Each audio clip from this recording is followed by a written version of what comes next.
Hi, everyone. Welcome to another episode of Fed Dialogues. I'm very pleased to have with us one of our advisory board members, Dr. Naushad Forbes. Uh, he is the co-chairman of Forbes Marshall, which is one of India's leading engineering and instrumentation firms.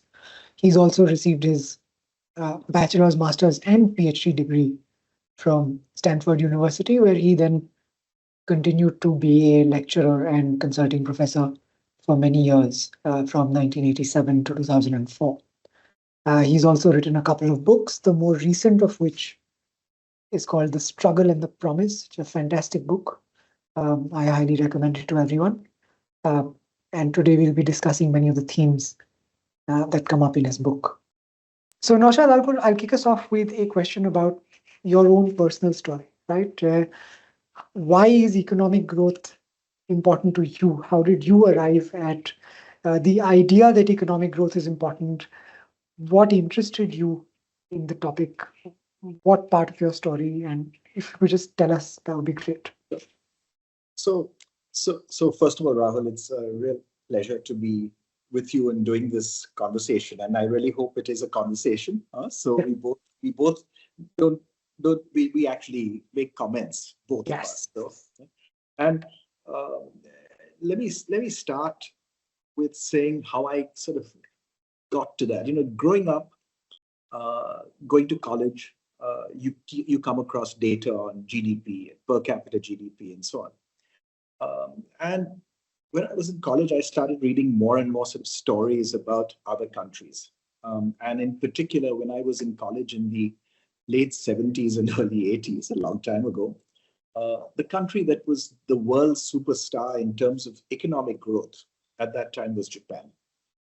Very different today, but very much the superstar of that period. It was Japan that had grown dramatically in the 30 years leading up to roughly 1980, maybe a bit later too, but certainly sometime in the 80s it started slowing down, and then from 90 onwards it slowed down very substantially.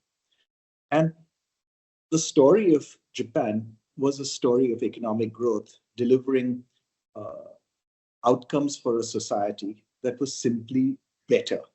The country was in a better, happier place. And having grown up at home, having grown up in India, in Bombay and Pune, I was familiar, not personally, fortunately, with poverty, but you could see it all around you. And I could see that growing up in a reasonably affluent household, I had access to goods and to a lifestyle that was simply qualitatively better than most of my fellow citizens. And the message that I had very clearly in my head was that only economic growth could change that. Only economic growth could deliver prospects that were better for the great bulk of people in the world and certainly in our own country. And so this was a very sort of, a very clear, fixed thing. And then it was also comparisons that I was making in my own head of our performance in India relative to the performance of other countries that started at the same time as us, that were at the same level of per capita GDP. We were the same as South Korea in 1960. And by 1980, South Korea was well ahead of us. By 1990, it was even further ahead of us. So it was. This is what I sort of grew up with, and these were the underlying things in my head even before I started studying economic growth specifically itself. But it's so interesting for me that you were able to do that. So when I look at my own experience with it, and I've told this story before to people, I had a very clear before and after experience, right? So I was born in 83. I remember what India was like pre 1991. And I saw with my own eyes what India was like after 1990, right? And the difference, of course, so stark. So for me, it was easy in that sense, right? But how did you, living in the India of pre 1991, how were you able to make this comparison? What made it clear for you? I made the comparison based on what I read and what I saw. and based on my own family experience, growing up in a business family, the conversation at our dining table was always about business and what was happening. And one of the things that was very much happening was huge frustration with particularly the Indira Gandhi government of the day, right? Um, and my parents would have these big debates, etc. My father was a big fan of Nehru's. Neither were a fan of Indira Gandhi. And I grew up, neither my mother nor my father. My mother was critical of Nehru's economic policy, but there would be these debates at the dining table growing up. And uh, and one of the things that I really took away from all of those discussions was how much more potential we had as a firm and as a country, and how government policy was stymieing us at every step of the way in Right. terms of taxation rates. This was the time of 97% Yeah. personal income taxes, also corporate taxes. This was the time of controls on what you could make, how much you could make of each item. We were the only country in the world that had maximum capacity limits. Most Right. others had, if any capacity constraints, they were minimum, not maximum. Right. This was when we were controlled in terms of what technology we could import. Um, we wanted to form some joint ventures that would have given us great technology. We didn't get permission. The permission was rejected. I mean, this is the environment in which I grew up, and Right. so I took away from that both this strong sense that uh, other countries were doing much better than us, particularly in terms of economic growth, and therefore then the outcomes they were able to deliver to their people, and that we had much greater potential to do better if we got policy right. Right.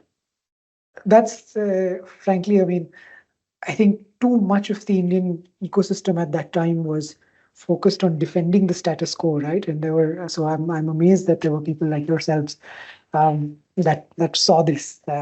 And but okay, so we have that economic growth.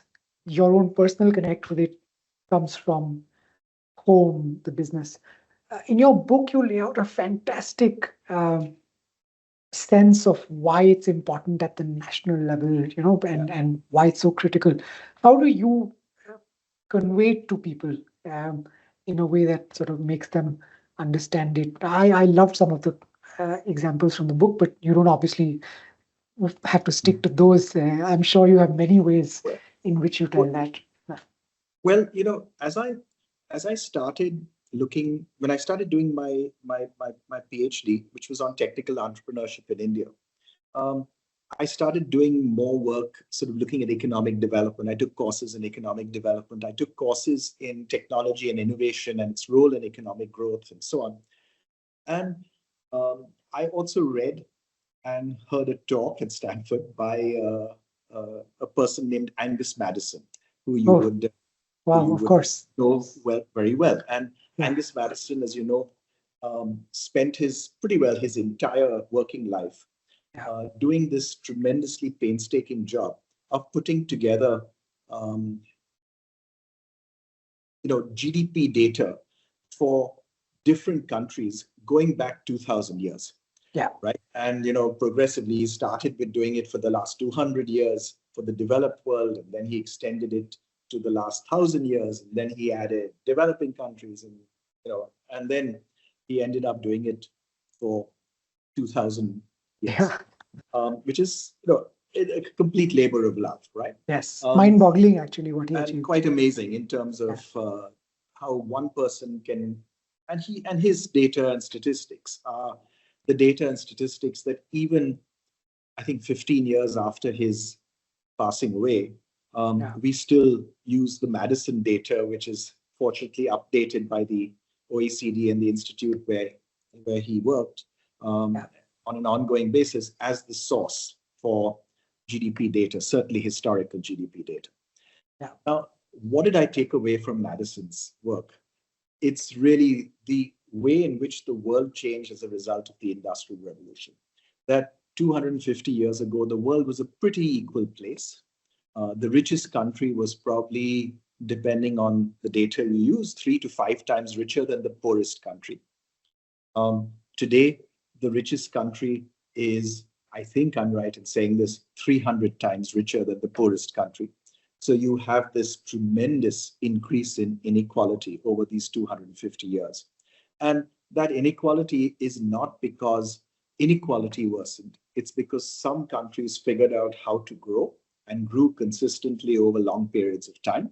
And as a result, they left behind countries that didn't figure out how to grow significantly over long periods of time. And there's this great quote, which I've used again and again and again by the economic historian Joel Mokyr, which says, to say that a country is rich is to say that it has experienced economic growth in the past. And it's a very powerful sentence, because to say a country is rich is to say it's experienced economic growth in the past. So in other words, if you want to be a rich country, as all do, you have to experience economic growth, and not just economic growth for 1, 2, even 10 years, but for decades, ahead of others, to converge, to catch up, to use the term convergence, to catch up with the rich world. And relatively few countries have caught up over time in history, more and more these days. And I think, since 1990, many countries have converged on the rich world. And we blame globalization for all kinds of things, without recognizing that we should first appreciate globalization for this massive convergence that has taken place across the world. Have there been issues that need to be addressed? Of course there are. But we risk throwing away the opportunity for further convergence and for further mass development of humanity in our concerns over inequality. And we should address the inequality for what it is without trying to slow down growth. I think, and just echoing some of the stuff that you're saying, right? I think Thomas Sowell says that poverty is the natural order of the world. We should not stop to ask, why is some country poor? That is how we came into being. We should ask countries are rich. Exactly. We should ask why our country is rich, and how can we therefore become rich. And another thing that I really liked in your book, is that you make the point that it took some countries in the West 200 years to become rich. And this entire possibility of catch up or convergence only exists because those countries have spent 200 years becoming rich. And I don't remember the data offhand, but there is this wonderful table on the time it took to achieve twice the per capita GDP. And if I remember correctly, it took Britain like 60 some years. Because they were growing at 1.5%. Because they're growing at 1.5%, right? Per capita year on year on year. It takes the US like half that period, 30, 40 years. It takes Japan, starting in 1870, like 20 years. And it takes South Korea and Taiwan, starting in 1960, like, 7 and 8 years. China then even faster, and you see, so the potential for rapid catch up has increased over time. But the countries that catch up fast, as you know, are the countries that have what's called high social capital. The work that's been done looking at European countries, it looked at European countries and it sort of said, if you look at Scandinavia, today we know Scandinavia is one of the richest parts of the world, the happiest part of the world, etc., etc. It wasn't always so. Right? 150 years ago, Scandinavia was poor.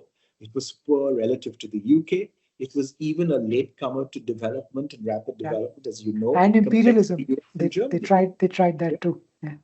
And then they, because of high social capital, but with a large gap between them and the then rich world, they were able to converge extremely rapidly because of that high social capital delivered really rapid growth, much faster growth for the next 30, 40 years, and they catch up.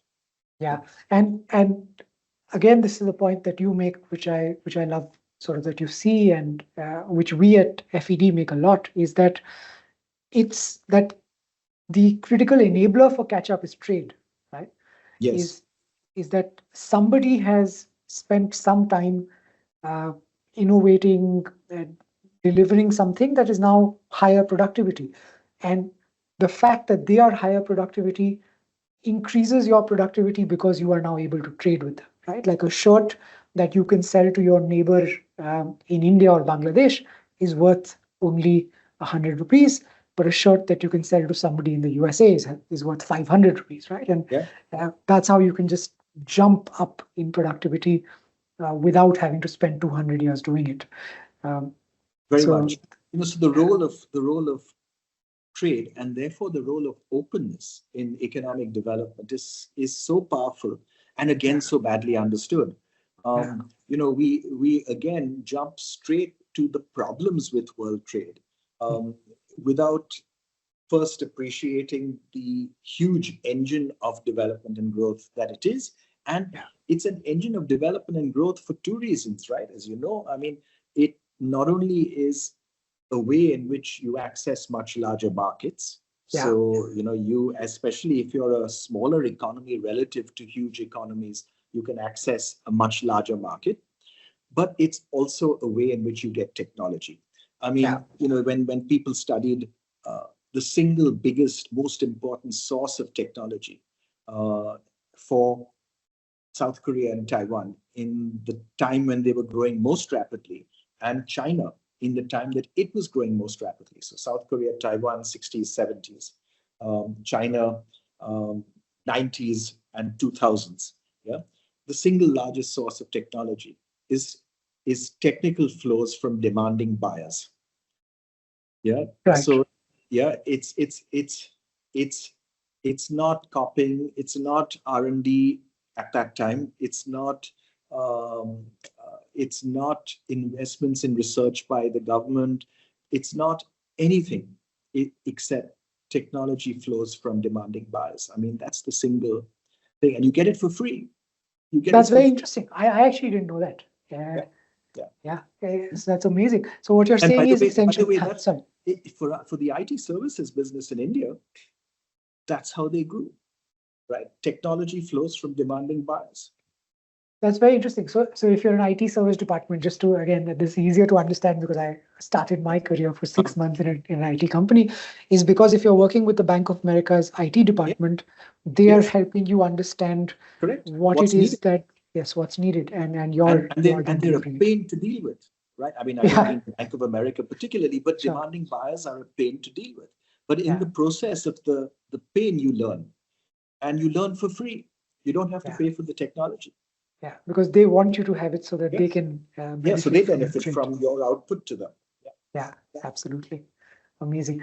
Uh, Great. Okay. So I think we've established one thing I do want to point out, right? This when you said that you get access to far larger markets, and this is a point that we often make, is that we have this hubris in India that, we are a very large market. And and that's a point that you address in the book, yeah. that actually we are So not. Yeah. we are a large market, Yeah, right? But compared to the world, we're a small market. Uh, exactly. we're a $3.5 trillion, heading for 4 trillion economy. Yeah. Um, but if you take all of ASEAN, that would be the same as Yeah. us as a market. So Yeah. if we can access ASEAN, we can double our market. If we can then, on top of that, grow the rest of Asia, leaving out China for now, right? Um, we, if you add in Japan and Australia and South Korea and New Zealand and so on, rest of non-ASEAN, we double twice. From a 3.5 trillion, we add 3.5 trillion with ASEAN. We'll add another 7 trillion with the Right. rest of Asia without China, and then you throw in China to the mix, and you add another 14, 15 trillion. Yeah. Right. So I mean, these And are the yeah, biggest fish of them all is the OECD, which is yeah, 54 trillion, right? yes, Uh, yes, which is basically most of Europe, Yes, North most of Europe America, generally. um, Yes, Japan, South Korea, Mexico. exactly, Yeah. exactly. And another spin that I sometimes put on it is that um, we are a large market. This again, you have in your book, which I am constantly citing, but um, it was very interesting for me that there were so many similar perspectives. Uh, the another spin that you put on it is that we are a large market because we have a large number of people, right? Yeah. Uh, the moment you take the number of people into the denominator, and Yeah. if you think of us as a per capita market, we're a Correct. tiny per capita market, right? So that's where I had some fun with that in terms of in the book, in terms of saying that, listen, when people talk about us having this glorious past because we were the world's largest or second largest economy, there was Yeah. only one reason why we were the Yeah. world's largest or second largest economy, because we had lots and lots of people, Yeah. right? Everyone in the world was poor, and we had more poor people than anyone else, and therefore we were the world's largest economy. Right? Exactly. That's not a glorious past that we should aim to go back to, Yeah. right? So we And in should some aim ways, we're already there. go, yes, and we should aim to go forward, right? Yeah. And so, passing, we're number 5 now, passing Japan as it now is, and because of the exchange rates, and Germany, then this is definite, right? It's going to happen. Right? And it's going to happen in just a few years, as we all hear and know. It's not something yet to be proud of. When we pass China, we can be proud, because China has the same population as us. We were at the same per capita GDP in 1980. Today, China is 5.5, 6 times richer than we are. And when we pass China, then we should be really proud. Yeah, I agree. It's actually slightly worse than that. We were at the same per capita GDP as China in 1990. And 1990, actually. In 1980, Yeah. we were a little ahead. Yeah. Yeah. Yeah. And in 1990, Yeah. we were at the same per capita GDP. Yeah. Yeah. It's after that they really pulled away. And it's good to remind ourselves that from 1990 to 2024, we've had the best economic growth of this long 34-year period in our history. So we've done pretty well, but China's done much better. Yeah. And Right. so that's the bit that we have to come back to and sort of say, what can we do to grow not at 6-7% year on year, but to set our aspirations much higher, and to say we have to grow at a minimum of 8, 9, 10% year on year for 30 years. That's what it will take to converge on the rich world. I mean, it'll take us 25 years to catch up with where China is today, if we grow at around 9% year on year. Yeah, that's amazing, right? And in fact, but we've done this little thing of the differences between growing at 4% each year, 6% each year, 8% each year, and 10% each year. It's amazing how different it is, right? 10% each year actually gets you to the average EU GDP per capita. Yes. And 6% per year means you're sort of where Libya is today. It's you're where Libya is today. Yeah. By sort of 30 years from now, we'll catch up with where Thailand is today or something. Yeah. It's not what we should aspire for. Not Thailand. Absolutely. I think Absolutely. Yeah. Yeah. And a few percentage points of growth each year, it sounds like not a big deal, but the power of compounding makes it that it is a very, very big deal. And I think that's a great segue to then ask you, so what are your prescriptions, right? Like, what do you think we need to do to achieve some of these growth rates? So I guess I put them in 3 buckets. Yeah. So there's first what we need to do to grow in a mass way. And the mass growth can come from finding ways of creating good quality jobs. So we've been creating jobs, millions of jobs, right? But most of our jobs that we've created are in informal services.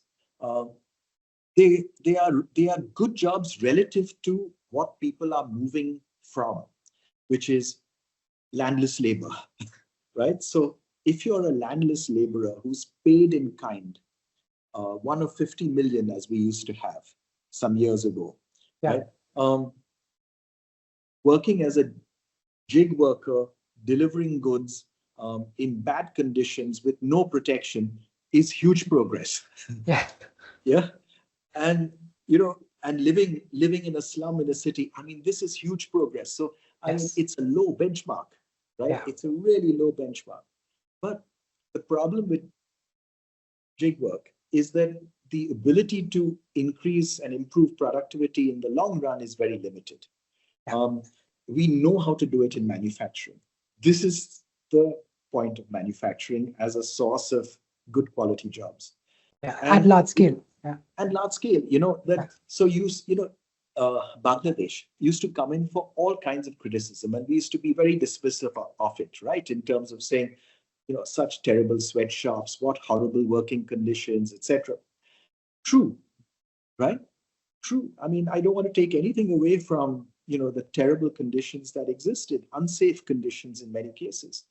But they've started to fix the unsafe conditions. Working conditions have improved. And Bangladesh today is richer than India in per capita terms and has put many more people to work in manufacturing than we have, and many more Especially women to women. work, Especially right? women. Exactly. 80% of garment workers in Bangladesh, their largest single industry, are women. And so Bangladesh has close to twice the female labor force participation ratio that we have. Yeah. Now, the question is, why can't we step across the border into West Bengal or into Assam and do the same? Yeah. Yeah. And it's a very good question. That It what is. does it take, right, Yeah. to develop a really vibrant, strong garment industry in West Bengal, in Assam? Let's be specific. Let's not even say, in Karnataka and in Tamil Nadu and in Maharashtra. Let's say West Bengal, across the border from Bangladesh, Yeah. speak the same language, right? Same culture. So you can't Same you can't culture, point to right? culture as a Yeah. reason for So why not, right? What would it take? And you have to then start looking at policy issues, yeah. and because it's not, I don't think it's entrepreneurship, right? I mean, we're very entrepreneurial as a society. Um, it's issues of policy. It's issues of policy at the national level, issues of policy at the state level. It's how we enable people to work near their homes, etc. It's how we get entrepreneurs to start seeing labor-intensive manufacturing as an attractive business to invest in instead of something to stay away from. So I'd say that's the first, that how do we put more and more millions of people into decent quality jobs, decent quality defined as jobs that where we can grow productivity in the long run. And it seems to me that labor intensive manufacturing is still very much needs to be part of the story. So, there's been recently Raghuram Rajan and Rohit Lamba wrote this book, and where they argue the case for services, and they sort of say that, well, they talk about manufacturing and its potential, but they're talking about very much higher level manufacturing.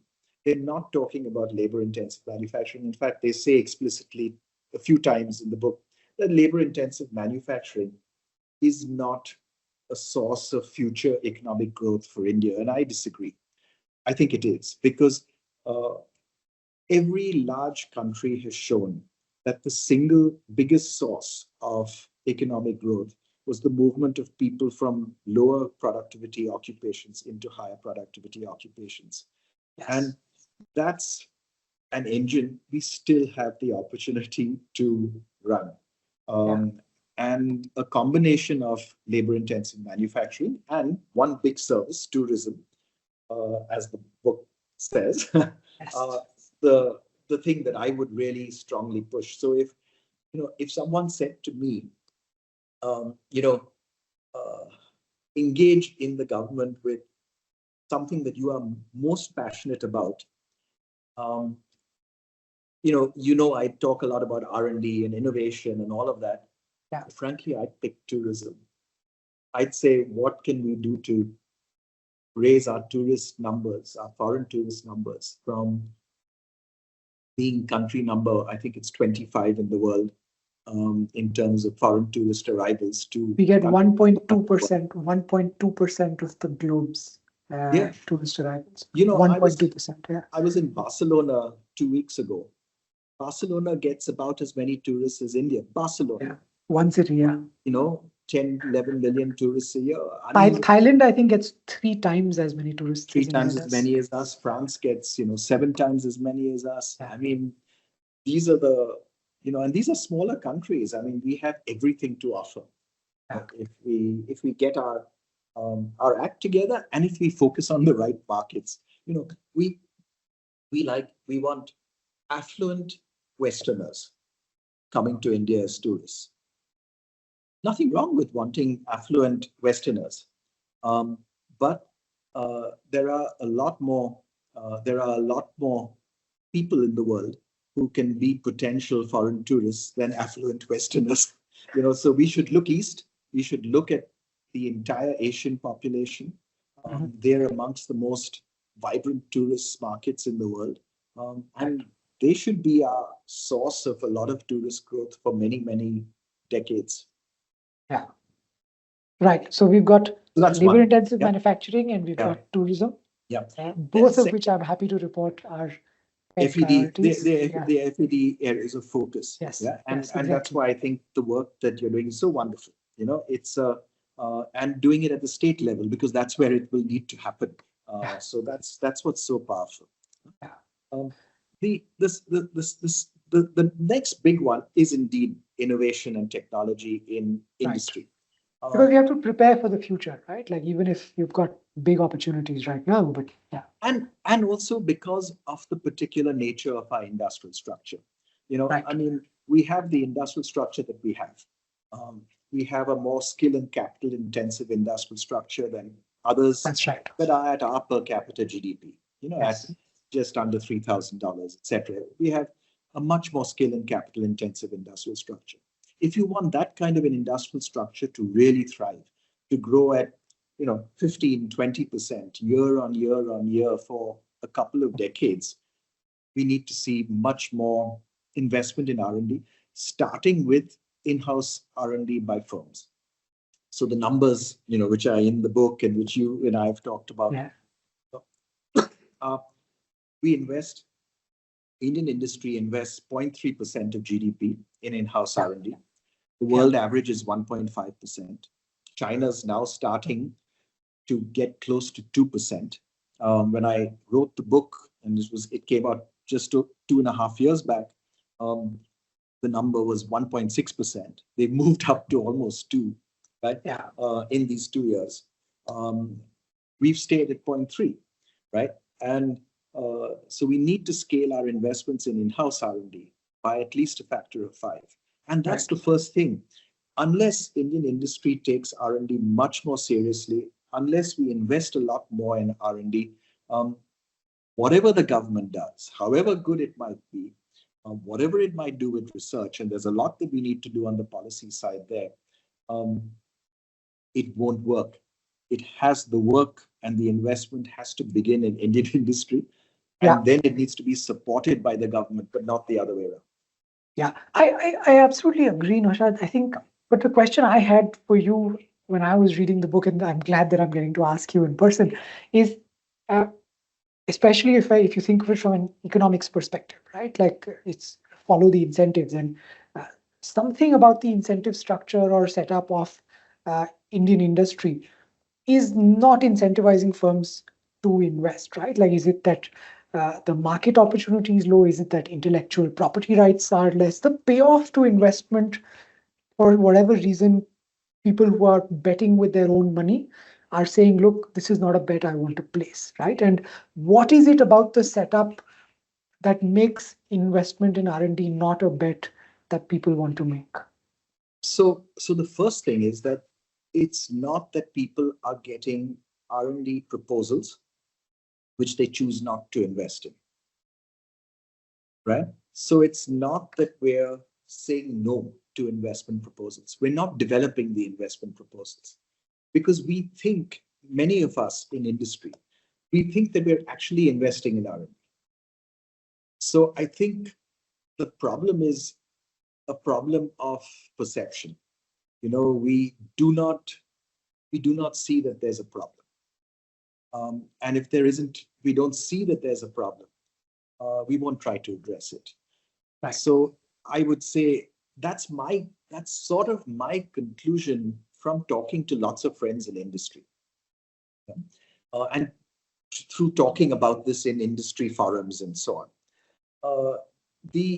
It's not that things aren't changing at the firm level. So more and more firms are starting to see the utility of investing much more in R&D and developing their own proprietary technology. Bajaj Auto, Blue Star, Godrej, Titan, the Tata Group quite widely, us, many firms. But does it add up and show enough to show in the data? Not yet. The pharmaceutical industry invests significantly in R&D. But for the pharmaceutical industry, it's a different problem. The scale of our firms is simply too small. Right? I did this comparison some months ago where I looked at the top 5 pharmaceutical firms in India and compared them with the top 5 pharmaceutical firms in the 4 economies that are bigger than us, in the US, in China, in Japan, and in Germany. Right? And what you see is that the average R&D expenditure of pharmaceutical firms in the top 5 in these 4 countries comes to about $7 billion a year. The average turnover of the top 5 Indian pharmaceutical firms is 1.5 billion.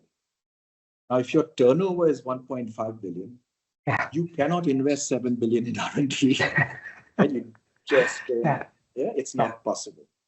So the problem is that our largest sector investing in R&D is, in a sense, too small. And we need a 10-year roadmap for the industry to scale. And technology will be at the heart of that scaling.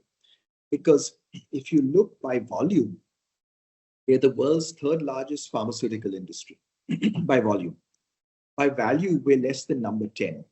Right. Because we're doing generics mostly. Because we're doing generics, and you're not able, the price of Indian drugs, as we know, is very low, all of that. Right? Now, is that a good thing? Yeah, it's a good thing, right?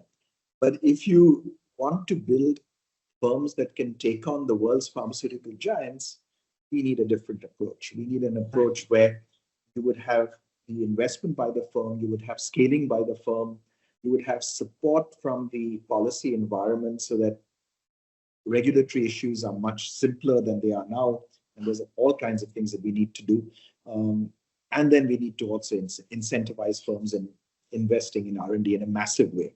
Right. Comes back to growth and scale in some ways, but just in a slightly different And then, one. the other thing is that if you look at our most successful firms, our most profitable firms, I did this for 2021, I think, and the 10 most profitable firms in the country, and I compared them with the 10 most profitable non-financial firms in the US, US, China, Japan, Germany. And what you see is that those firms, the top 10 profitable non-financial firms in those 4 countries, R&D investments are between 29 and 55% of profit. Right? Wow. In India, R&D investments for the top 10 most profitable non-financial firms is 2%. Yeah. Now, there's a difference, right? And it's not that there isn't a difference in those countries, right? China's at 29%, Germany is at 55%. But 2% is a very different number. Could this just be a staging thing? Like, I'm thinking back to what you said earlier, right? Is that if you're doing exports, you can just depend on technology transfer from a buyer, for instance, right? And once you've got substantial scale, that's when you start investing in R&D. Could it be that that's what we're wanting to look at, or should be looking at? I don't think it's a scale issue, because these firms, our top 10 firms, are global scale firms. I mean, these top 10 most profitable firms in 2021 include, They include Reliance, and they include TCS, and they include Tata Steel, and they include Right. Jindal Steel, and they include Infosys, and they include ITC. These are not small firms by any stretch of the imagination. They are um, globally sized, globally profitable. As a profit before tax, as a percentage, they are actually more profitable than any of the other 4 countries, except the US, because the US list is dominated by the tech giants who are really Right. profitable. Yeah. Fair. I mean, I think you convinced me that there's definitely something there, Yeah. right? And we can dig deeper. Okay, so I think we're still through only 2 things on your 3 buckets, right? One is the sectors where we need to move to higher productivity. One is more R&D within the capital intensive or skill intensive sectors themselves. What is your third And bucket? the third is actually education. It's inputs, and education at both school and college level. So at school level, um, the new education policy picks up correctly this point of teaching at the right level, which means you focus on getting every child up to a certain minimum standard, up to the second standard level. By the time they move out from the second standard, they Right, should be able to read and do arithmetic at the second standard level. right, Because then they have the basic tools to learn everything else that they learn in their schooling subsequently. And it's the right objective. It's the right common objective. It needs to get some traction, both in the state level and at the union level, because right. education is, as you know, a joint subject for Yeah. under the Constitution. So both union and states have a responsibility to see what we can do Very to right. deliver better school outcomes and Yeah. better quality of schooling for the mass of Indian children. Right, Because that's the single biggest way in which we can be inclusive as a society. That's right. our number one source of inclusiveness. Everyone subscribes to being inclusive. This would actually put some teeth in statements of inclusiveness. Yeah. Um, Better primary and better higher education, both. and then higher education, the actual approach needs to be different.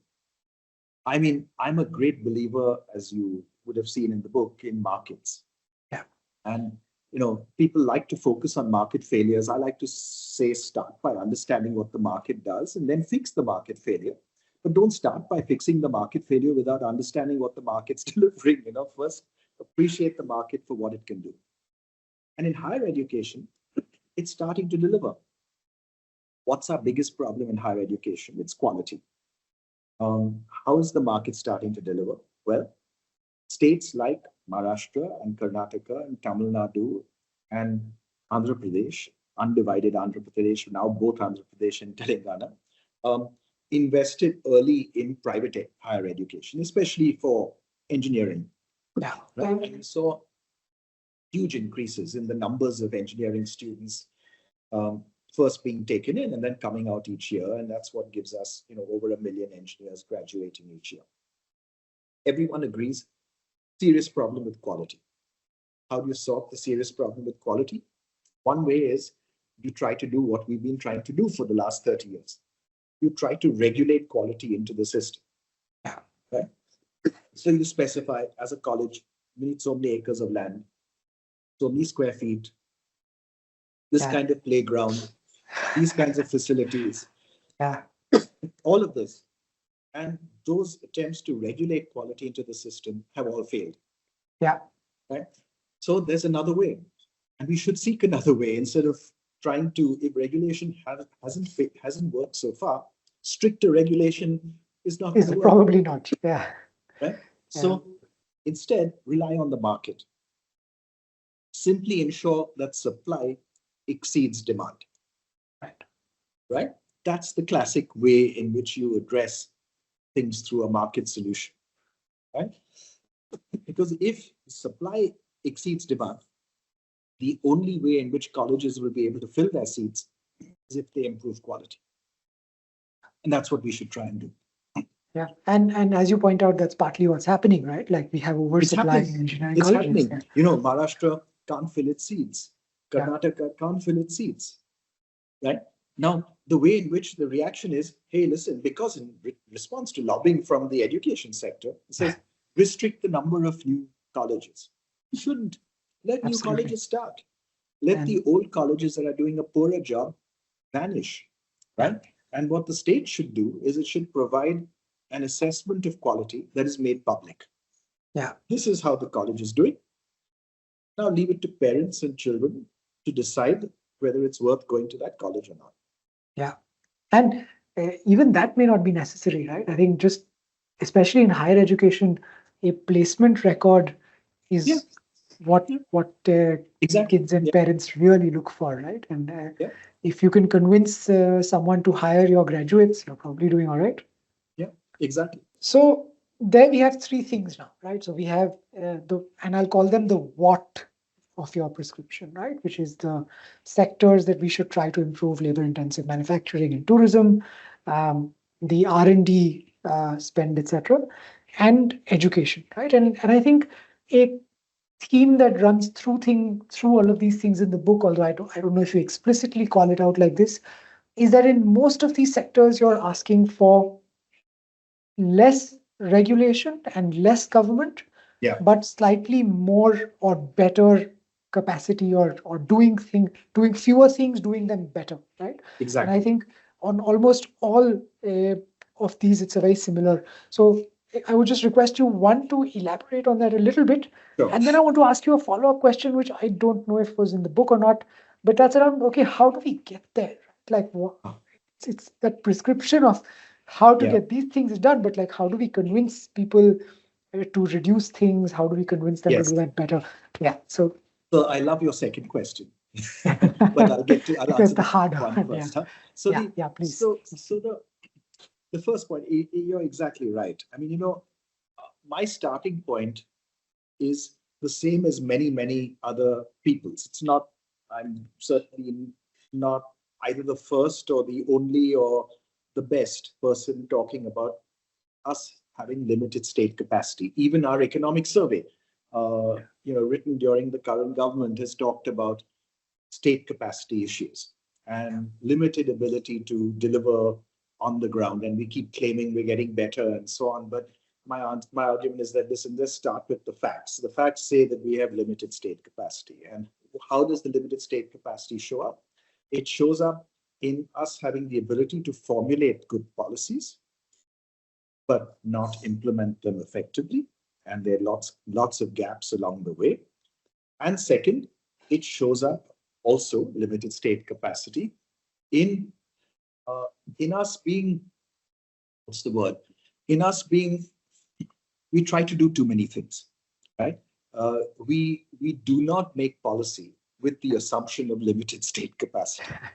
In fact, we make it with the infinite state capacity. Because we actually have really bright bureaucrats at the senior level.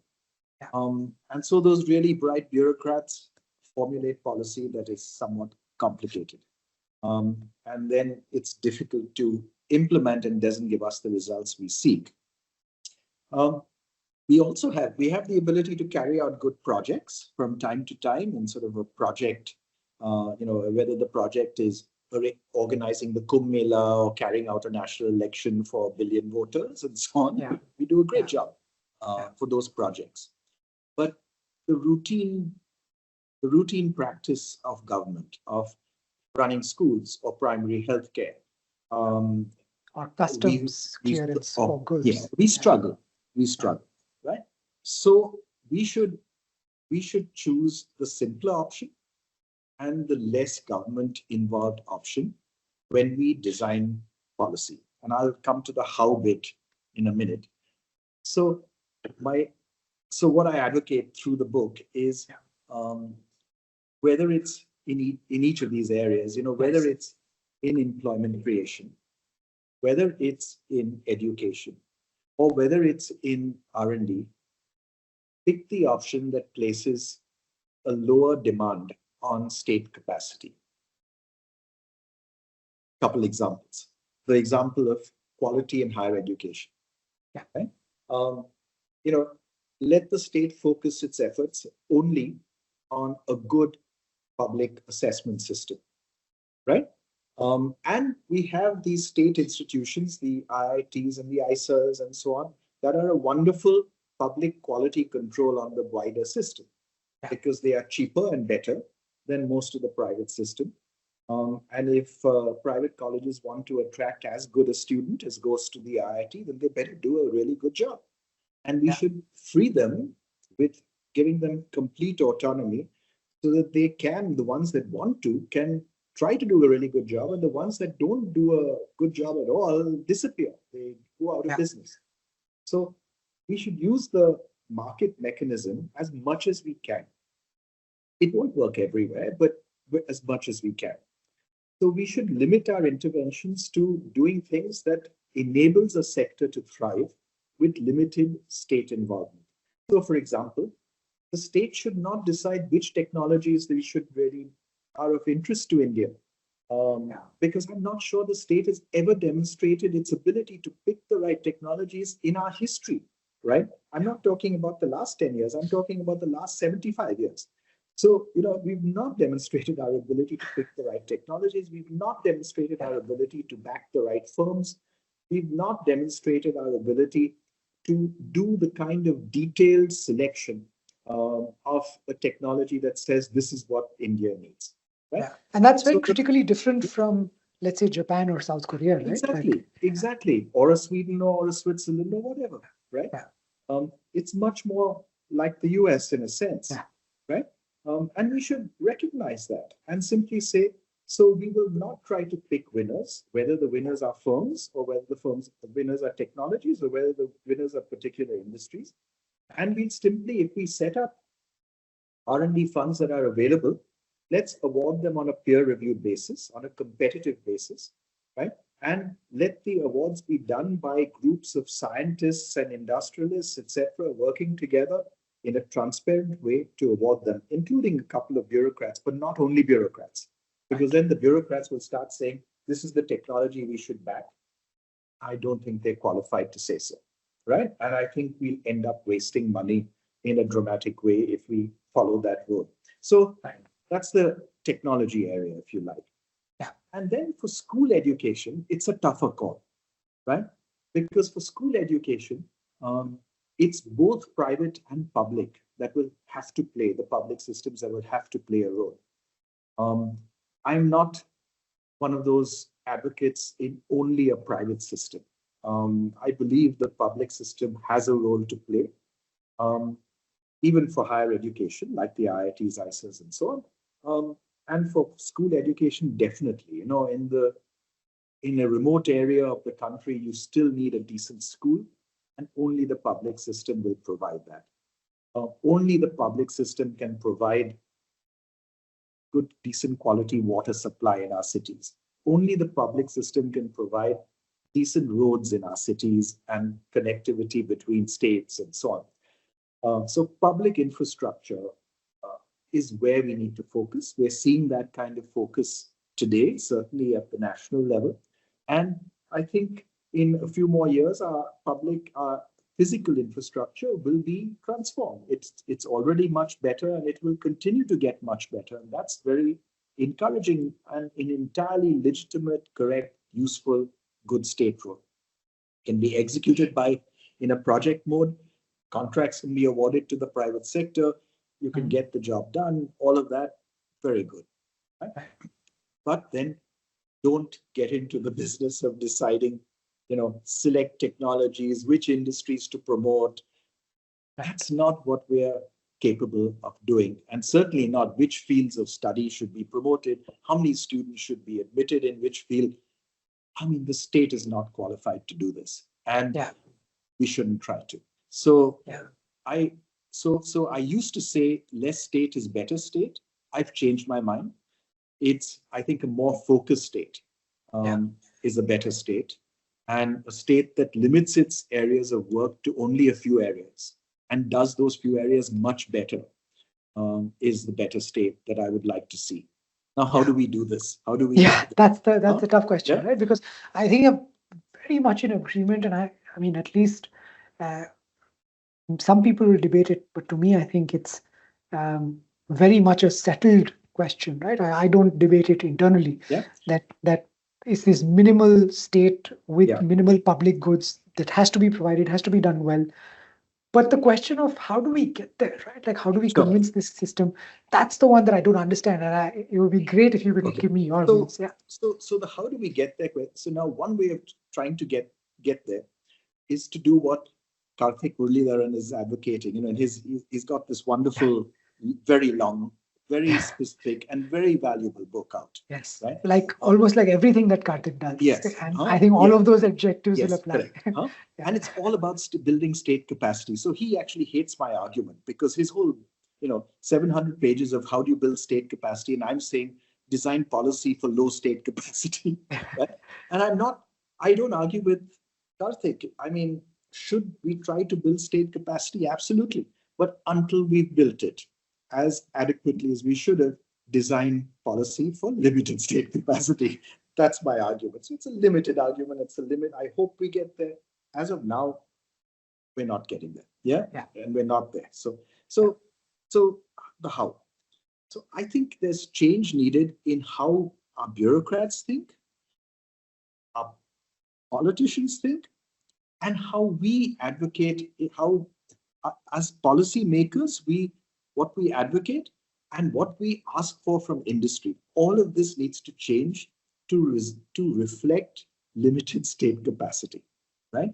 So what do we do in industry? We go to the government and ask for things, right? And we ask for sensible things, incentive for this, subsidy for this, change the GST rate for this, all of this stuff. The responsibility of the government is to hear what industry is saying and ignore much of it, right? Because we will, look at what has just happened with the GST rules, right? I mean, to me, this provision that, if you pay up to 20,000 rupees for a hostel for up to 3 months of time, then you do not have GST. I mean, what are we trying to do? Right? Someone must have gone and lobbied for that. But instead of ignoring them, we've acted on it. Right? So there's wrongdoing on the part of whoever lobbied for it. And it's a wrong reaction to actually take it on and make it policy. Because we're trying to complicate something that is already very complicated. We're further complicating it, which makes no sense to me. Okay? So we should be clear in industry. And when I was very involved with CI, that was one of the things we tried strongly to do. That, you can't say reform, free industry to perform, all of this, and then go and ask for incentives and favors and subsidies. Going to the government and asking for things is saying government play a bigger role. Yeah. Yeah. So we should not, right? We should not ask for subsidies. We should not ask for incentives. We should instead ask to be enabled. We should ask for the government to step back from regulation, to merge rates of GST, to say we'll have one rate, it will cover everything. Right. You will get an input tax on everything. We will have only one filing instead of 28 state filings plus the national, right? Yeah. We will go for simplicity, right? And then make it a really powerful, effective system. So whenever in doubt, pick the simpler option if you're the government. And if you're the private sector, don't ask for incentives and favors, right? Now, how do we make that happen? We have to keep talking about it. And I think the policies, when we work also with the state government and design policies, we should design policies with limited state capacity as the underlying principle. So how do we design for simplicity, even if we miss some nuance in the process? So it may not be the perfect policy, but if we can deliver 90% of an imperfect policy, it's much better than delivering 10% of a perfect policy. Right. Yeah. So Fair. that's So I think yeah. I think it's so. up to it's not easy. I think it's up to us all. And then, by the way, you need good economists in the government. it's not enough to have good economists advising the government. You need them in the government because you need people who understand this. So they're not my book, but Vijay Kelkar and Ajay Shah's book, In Service of In the service of Republic. some- It's an excellent book, right? And it talks about the design of government, the design of policy, and it deals some with the state capacity issue. I don't think they say design for limited state capacity, but they do say pick the simpler option, right? Right. And I think pick the more transparent option, pick the option where government discretion is less, right? That's what we should try. So Right. the how, it's a big how change, but it's helping our politicians hear but ignore. Our industrialists, not asking for favors, and the people who work in the policy space designing policy with a simpler, less nuanced option. Right. All, I think, a set of fantastic ideas to aim for, right? And one final follow-up question from me, and I will say thank you for your time. This one is a little bit on the lighter side. Why do you only like Uncle Fred in the springtime?